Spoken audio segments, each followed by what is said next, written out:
Binge the full week of The Ray Taylor Show ad-free over at inspireddisorder.com/plus. This is The Ray Taylor Show. Welcome to The Ray Taylor Show, where I bring you the reviews of the latest movies and TV shows, as well as classic and foreign films. I'm your host, Ray Taylor, and on this podcast, I'll be talking about all things film and television. Whether you're looking for a new show to binge or want to know if that blockbuster is worth the trip to the theater, or just want to hear my thoughts on a classic or foreign film, I've got you covered. So join me every Monday, Wednesday, and Friday for new episodes, and let's dive into the world of film and television together. On today's episode, I am talking about the blockbuster sensation known as Barbie. Came out this year, 2023, written and directed by Greta Gerwig, co-written by Noah Baumbach, starring Margot Robbie, Ryan Gosling, America Ferrera, Will Ferrell, as well as many other amazing actors in this movie. Barbie suffers a crisis that leads her to question her world and her existence. After the success of this movie, all the success it had, my anticipation for this film was much higher than it would have been otherwise. The bar would have been very low, being a movie about a toy that I don't really have any connection to. My mom had Barbies, I remember. Or maybe they were just, I don't know if they were legit Barbies. I don't know. She had like doll playhouse stuff, things that I remember playing with at one point, setting up the home stuff and utilizing those with my Hot Wheel cars, kind of combining worlds. But overall, Barbie's not a brand or doesn't ignite any kind of nostalgia in my brain. So I didn't have many high expectations. Very similarly to Transformers. Didn't have Transformers growing up. So the Transformer movies that exist, again, and those are movies that I haven't seen. I think maybe I've seen the first one. So Barbie, in many ways, was at the same anticipation level for me as the Transformers movies were. Now, unlike the Transformers movie, this movie blew up. The fact that this movie being released the same weekend as Oppenheimer, which is another movie I haven't seen. I am a big Christopher Nolan fan. I just don't go to see movies in theaters anymore, at least at the moment. But the kind of online pairing of these two movies, the Barbenheimer, is pretty amazing. Pretty amazing. I think it really did a lot more to boost the sales of Oppenheimer more than it necessarily helped Barbie. But I think it probably got more people to see Barbie in general. Like a lot of dudes who went on movie dates with their girlfriends, and they did a double feature, probably went and saw this when they probably wouldn't have in other situations. So kind of an insane phenomenon.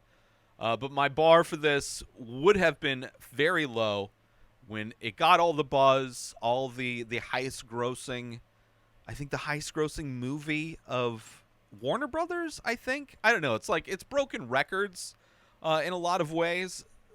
And that's very interesting to me. Doesn't necessarily mean it's a great movie. Most of the time it just means that it reaches a broad audience. And this is kind of a great movie to reach a broad audience, more so than something like an Avatar or a Transformers movie, or even a Marvel movie. I mean, this movie, I would say, has a message to it, has themes that are important, that are of today, sadly, situations that are part of our reality today. It's also a movie that made a lot of self-proclaimed alpha males cry, which I love that. I love anything that makes conservatives angry, because it warms my heart to see these horrible people just break down over stuff that's just it's just sad. It's just kind of sad. But that sadness warms my heart in a way that made me appreciate this movie even more. So because of its success, raised the bar. And I would say this movie did rise to the level that my bar had been raised to. It didn't blow me away, right? It did everything I kind of expected it to do, right? It does a lot of things very well. I assume at this point everybody who wants to see this movie, especially now, I mean, I don't think it's hit streaming, but you can purchase it video on demand, that's how I watched it. So I assume everybody that's wanted to see this movie has seen it or will see it.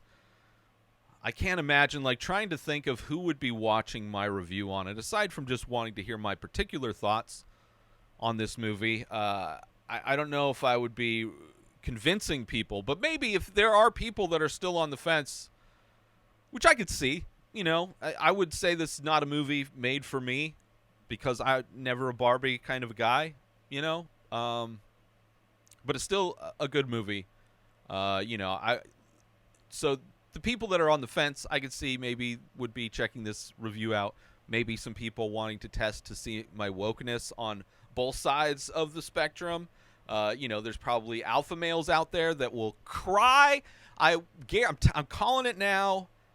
When I put out the clips for this episode on social media, there will be some self-proclaimed alpha males that are commenting on the video clips from private, blocked, or private burner accounts, because that's generally it's so sad how much alpha males really have to hide their identity to talk shit. And I call it now that there will be people not only commenting on the fact that I like this movie and will be talking positively about it, but they'll probably be commenting on my shirt. For those that are listening, I'm wearing probably the only shirt I have that has pink on it, and I'm assuming it's pink. I am colorblind. And it's a Scissor Bros shirt, which is a YouTube show that's really fun. But, if there's a lot of homophobic people in the world, they tend to make comments about this shirt. I could just, they're just going to be crying in my comments. I can see it now. Thankfully, my comments are waterproof, and their tears will not damage my comment section on YouTube or TikTok or Instagram, which I don't even know why they're on TikTok. I mean, I thought that was like the devil platform for them. I'm no longer on formerly Twitter, which is now X, which is just sounds like either a place you bury treasure or a porn site. Regardless, the fragile fascists will probably be crying in my comments. But for those on the fence, I would say give this movie a watch. And let's kind of get into this movie. I will get into spoilers later on. I do love the aesthetic of this movie. It really has the vibe and look and feel and production of a movie that was made in like the golden age of Hollywood, right? Big studio sets, actual sets that were built, not digital, not like completely CG, also not on location really, aside from when they go to the real world. But Barbieland itself has a very unique look and kind of an amazing look. Very elaborate sets and elaborate dance numbers, which another aspect of the golden age of Hollywood. Also an aspect of modern day Bollywood movies. As I've been watching, especially last year, watching a lot of Indian films, they still hold on to, I mean, if you've seen RRR, definitely very much different than this movie, but still has some amazing dance numbers as this movie does. So you have your elaborate dance numbers, elaborate sets. I really did love the style of this movie, the way it looked. It also reminded me a lot of like Toy Story, right? You have these toys coming to life in a way. I mean, they're not the 3D animated toys like Toy Story. They're not existing in the world as the toys in Toy Story did, where they have to pretend to be toys when humans aren't around. But there are moments in, like, I think, was it Toy Story 2 or 3, where it opens with like a Western train robbery type of a scene, And it's like you're in the world of the imagination of these toys as they're doing this thing. And that is kind of what Barbieland is like. So there are aspects of this that kind of remind me of Toy Story. There's aspects of this that reminded me of Elf. Will Ferrell is in this movie as well. But aside from that, the idea of traveling from a imaginary world into the real world, very much like Elf. Now, as far as the other aspects of that, how those worlds kind of blend in this movie are different. But definitely this movie had and reminded me of Toy Story and Elf, which are two all-time movies for me. I mean, Elf, one of the best Christmas movies, I would say, one of Will Ferrell's best movies, and Toy Story, one of the best franchises, definitely not of all time, let alone Pixar. So definitely gave me those vibes, which is always a good thing.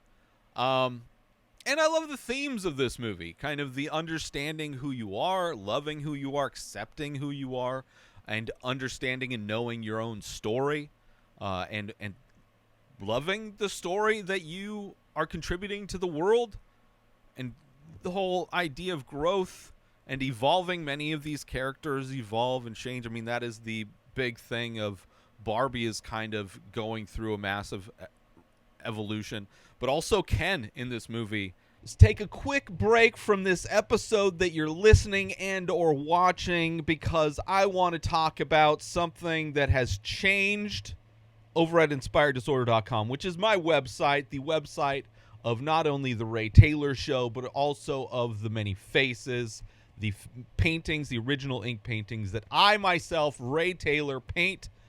New paintings come out every day. I am announcing today there are prints available for every painting. Limited number of prints are available for every painting. Every print is made by me. I scan in the original painting. I print out. I make sure everything is properly aligned and corrected and ready to go. And each print is signed and numbered. Each image, each painting is limited to only 5 prints per painting. So not only can you collect the original painting, but there are 5 limited edition signed and numbered prints that you can purchase that are printed on the exact same paper that I used to paint the original image. So you're getting high quality paper, the highest quality print that you could possibly get, made by me. I don't ship this out. This isn't drop ship. This isn't some other company making them for me. I make them in-house. I take the time, just as I do when I make the original paintings. I take that same time, that same energy, that same love and care when it comes to these prints that are limited. Only 5, but they are numbered and they are signed and they are made by me, made on the same paper. So if the original painting is 4x6, so is the print 4x6, 6x9, 6x9 print, 9x12 original, 9x12 print. Those are the main 3 sizes of paintings that I do these days. Prices for the original work, $100 for the 9x12, $40 for the 6x9, and $20 for the 4x6. Now, the print prices obviously are much lower, much more affordable for collecting. If you can't afford the originals, you can afford the prints. 4x6 prints start $5. The 6x9s, $10. And the 9x12s are $20. So you can go to InspiredDisorder.com and purchase original artwork at amazing prices, or prints. If times are tough, I get it. Trust me, I know. But if you want to collect my work, there are many options, and even the prints are of high quality and they are rare. They don't last forever. There's only 5 prints made for each painting. So go to InspiredDisorder.com. Start collecting art today. Upgrade your walls. Elevate your space. Get a conversation starter. Start your art collection today over at inspireddisorder.com.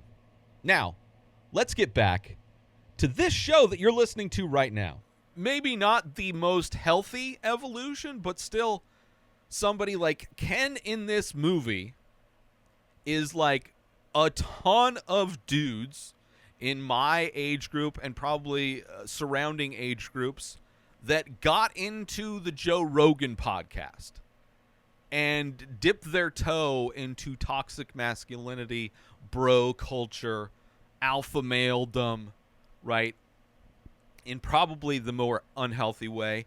And a lot of those people, like myself, realized this is a very unhealthy way of being.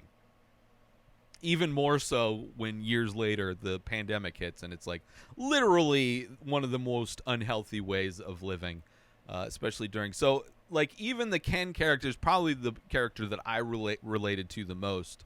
And really loved the turns of that character. Ryan Gosling's great as well. So, you know, despite the fact that this movie is in many ways a very female-heavy story, obviously. It's a female toy. Not necessarily. Boys can play with Barbies too.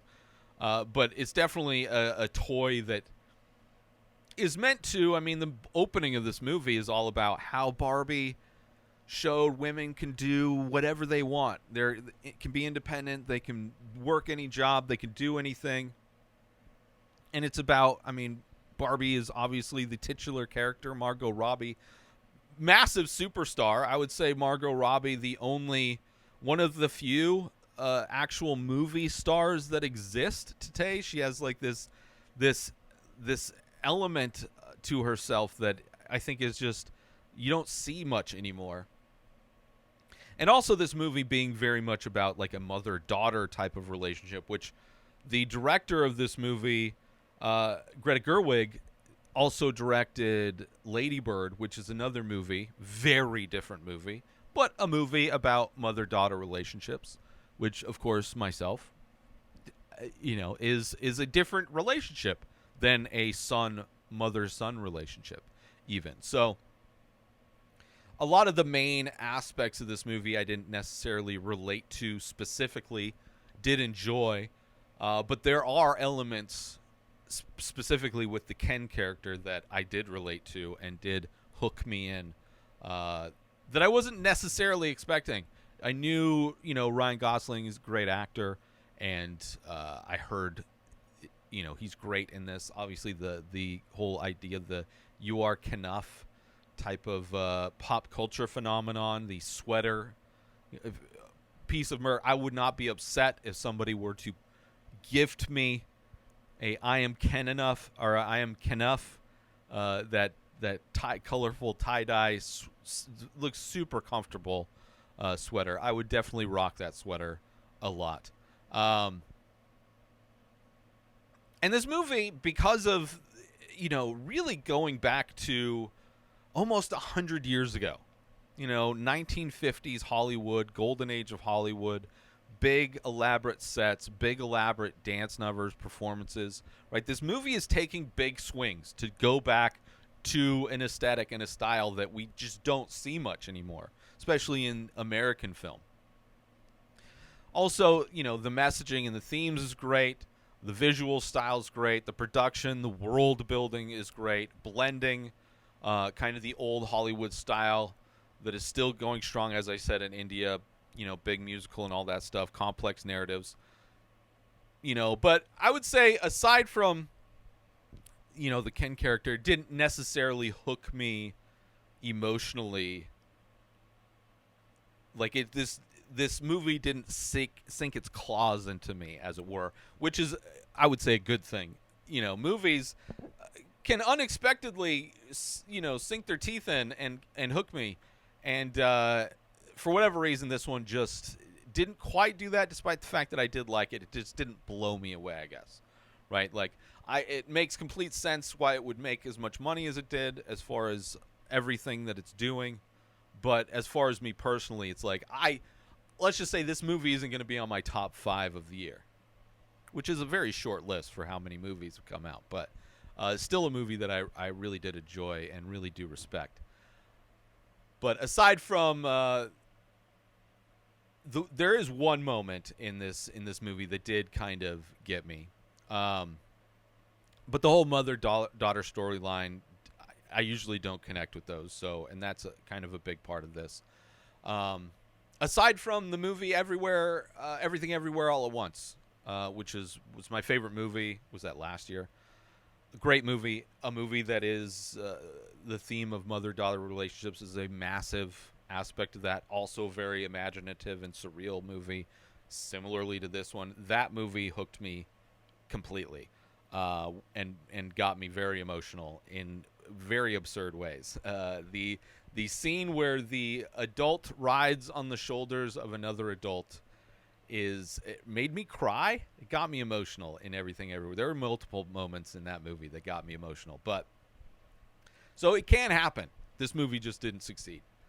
But I do want to talk about specifics of this movie, so I will get into spoilers. So for those that haven't seen this movie and don't want to be spoiled on specifics of this movie, this is your warning. But if you don't care or you already seen it, here we go. This movie broke my brain a little bit. Just because of all the different things that are going, not only like the different themes and messages of the film that I did love, but the reality of this movie, trying to understand or at least wrap my head around on some level the differences between reality, the real world, and how the real world versus Barbieland and how they are blending and affecting each other. Like, there were aspects of this where I'm trying to understand it, and it kind of broke my brain a little bit. And I know it's not necessary. Like, just many times just unplug my brain. It's weird how certain aspects of a movie will really kind of sink in, and I just can't get past certain things that, like, just don't make sense. And other times I can easily let go. But regardless, in this movie I could not let go. But still was able to enjoy the ride despite that fact.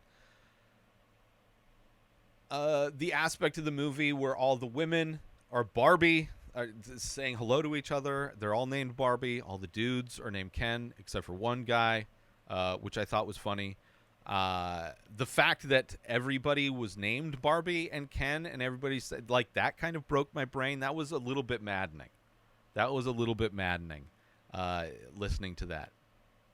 Just the repetition of it all, right, was very, like, kind of psychological torture on a moment. Like, putting myself in that reality, if I had to live in Barbieland and everybody's named the same thing and they're all saying hello to each other, and it's just a lot of people saying the exact same, hi Barbie, hi Barbie, hi Barbie, hi Barbie. Like, it was I was going crazy. It was making me a little crazy, which probably didn't help the fact, probably one of the reasons why I was like, well, I gotta latch onto something, so let me just try and figure out how these worlds work.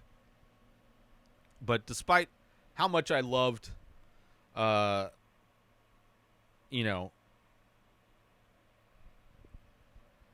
it's just, it was just a little bit much. Ken, such a sad character, especially in the beginning, but also interesting. Like, clearly I know what they're doing. One of the things I caught on to, really flipping the gender roles in this. Ken being how women have been portrayed, especially in, like, the golden age of Hollywood, but even in movies today, how female characters in movies are relegated to only being affected by their love interest, the male character in the movie, and they draw their complete and utter worth through how much attention is being paid to them. And that's Ken's character in this one, really just desperate for Barbie's attention. And that's his main thrust in life, is just to have her attention. Very sad character. What is up, listeners of the Ray Taylor Show, let's take a quick break from the podcast that you are listening and or watching at this very moment, because I want to talk about the official Ray Taylor Show merchandise that I sell over at my website, inspireddisorder.com. These are images inspired by the show. These are images that are designed by me. Ray Taylor Show merch, not only high-quality shirts, but also high-quality biodegradable phone cases. So if you're somebody that commutes, you listen to this podcast on the go, and you want to show your support, you want to show your love for this show, you can get a phone case that's not only going to protect your phone, that's not only going to show the world that you love this show and that you support this show, but it's also a phone case that's going to be good for the environment because it's biodegradable. It's not made of plastic and rubber. It's made of things that will break down into the earth when you're done using it. When you upgrade to the newest of new iPhones and you get rid of it, you can rest assured that you are not polluting the environment with the phone case. So if you want to show your support to the Ray Taylor Show, head on over to inspireddisorder.com. Pick yourself up some shirts. Pick yourself up some phone cases. And I'm working on updating everything.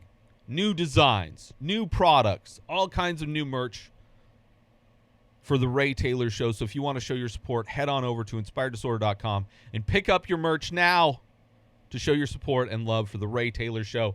Now, with all of that said, let's get back to that very show right now. You know, and like I said, interesting to have that flipped in this movie, which is one of the big things this movie does well, is showing that perspective in a way that dummies like me, who exist in a very myopic perspective, I only have my perspective. Obviously, I've opened my mind to many other things over the years and have grown, had worked to grow, but it's always interesting to see those things fleshed out in a way in a movie like this movie does. You know,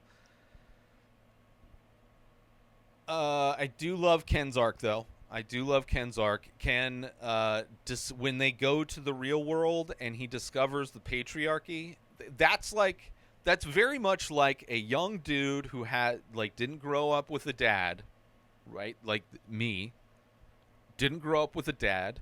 In my 20s, really had this desire for a male role model, and discovering in my 30s, late 20s, early 30s, Joe Rogan, right? And that kind of being the father figure in many ways for me, right? And that is in many ways Ken going to the real world and realizing the patriarchy. But then how it all goes bad, similarly to over time, seeing the further and further right-leaning of Joe Rogan. It's just too much. I was arguing with the host too much and needed to just unsubscribe. Like, I need to be done. And then many years later, the pandemic happens and he goes full right-wing conspiracy nut with dewormer. But it's interesting to see Ken and how that affected him. Like, him getting like all of this power, realizing all this power, and like even the ways in which in the real world where he realizes the patriarchy and he's going to all of these different jobs, just like, I'm a doctor, I want to work beach, like all of these, like that was hilarious, which is almost like somebody from the 50s, or even like literally in history, you could just say you were a doctor. Right? Like in the 1800s, 1700s, and before, you could just say you're a thing. You didn't have to, there were no regulations, there were no schools, you didn't have to get a degree in a thing. You just say you're a doctor. And you were. So it's kind of like him being transported into this new reality, which I thought was funny. And then going back to Barbieland and turning it into like Broville, I thought was really funny. seeing all the Kens kind of becoming that self-proclaimed alpha male guy, right? Just broing out. Toxic masculinity, which leads to the Ken War, which I thought was great as well. But the one moment that did get me emotional, that got me choked up, was in the real world when Barbie she's going to, I think she's going to Mattel. It's either she's on her way to Mattel or she is leaving Mattel. But she's sitting on a bench, and there's an old lady sitting next to her. And she looks at the old lady, and she tells her that she's beautiful. And the old lady looks back at her and says that she knows. Got me choked up. Just an old lady that knows her worth, that has self-confidence, that has respect for herself. And I think that, that hit me. That was the one moment that definitely got me. And a big aspect of this movie is accepting who you are, right? In the most positive ways. Not like accepting that you're relegated to being this type of a person, but like believing in yourself, being proud of who you are and what you can do. Which is something that changed when Ken went back and all the women are just trying to please all the Kens, instead of having respect for the fact that they were presidents and doctors and lawyers and all these different things.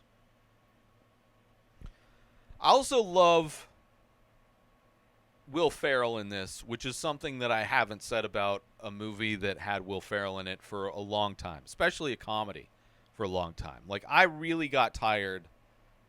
I forget the most recent one was, it was like a music competition movie. And Will Ferrell's like, I don't know how old this dude is. 50. He's old. But like him playing these characters that are like children, I just at a certain point it's like it's enough. He went on a great run. Step Brothers, probably the best of that. So him in this, I think it was fun. He not the main character, which is nice. He wasn't too overly Will Ferrell. He was playing somebody that is an older person. So I did enjoy that. Right? But still pretty much doing the Will Ferrell thing. So it was nice that I got to see Will Ferrell in a movie and it didn't annoy me. Although he did do a lot of dramatic films, which I do like. I do think he's a good actor. I just think when it comes to comedy, the whole comedy trope of having old people act like children, it's like we have enough of that in reality over the past decade that's like it's not funny anymore. It's just really sad to see grown-ass adults act like spoiled children in reality. So, I don't know. This movie was a joy to watch, right? It definitely makes me want to dive into more of Greta Gerwig's films. She's done a lot of acting. She's definitely done some directing. Lady Bird, I enjoyed, but again, the mother-daughter story of it didn't really hook me. But I wouldn't mind going into seeing all of her work. I think she's only just maybe her like fourth film. She did like this Little Women remake, and then Lady Bird, maybe some other stuff. But would love to go back and see her other work, as well as Noah Baumbach, who I've seen some of his work before, Marriage Story being one of them. So would love to dive. This movie definitely made me more interested in getting into the other work that they've done in the past. Also, this movie, again, say it before, I'll say it again, Margot Robbie is 100% a movie star. I love her in this.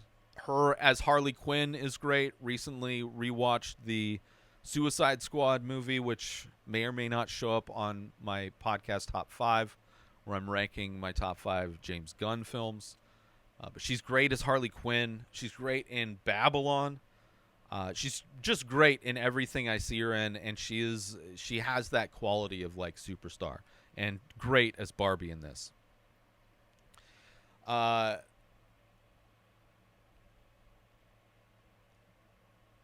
And I've seen there's been mention of, apparently there was the idea of a Barbie 2, obviously, because everything has to be a franchise, everything has to be a universe. But apparently they aren't interested in Barbie 2, which I don't truly believe. I think they're just saying that now. Just see what happens with this. I think they just don't want to deflate it too much. And but I have seen that they're considering a Ken spinoff, which I'd be interested, I guess. I don't really know how much I need to see this world again. Like, I don't know.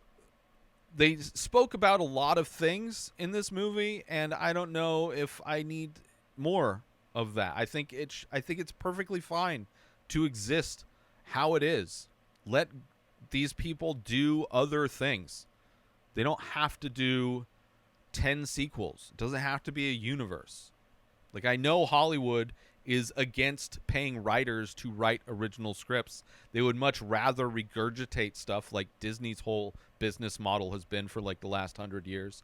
But like, you know, I'm perfectly fine with like new stuff being created that's not necessarily based on a toy or some old IP, something from that was popular in the 80s or the 90s. I don't need that, even though some of them, like this one, turn out to be great. I don't think everything needs to be a universe.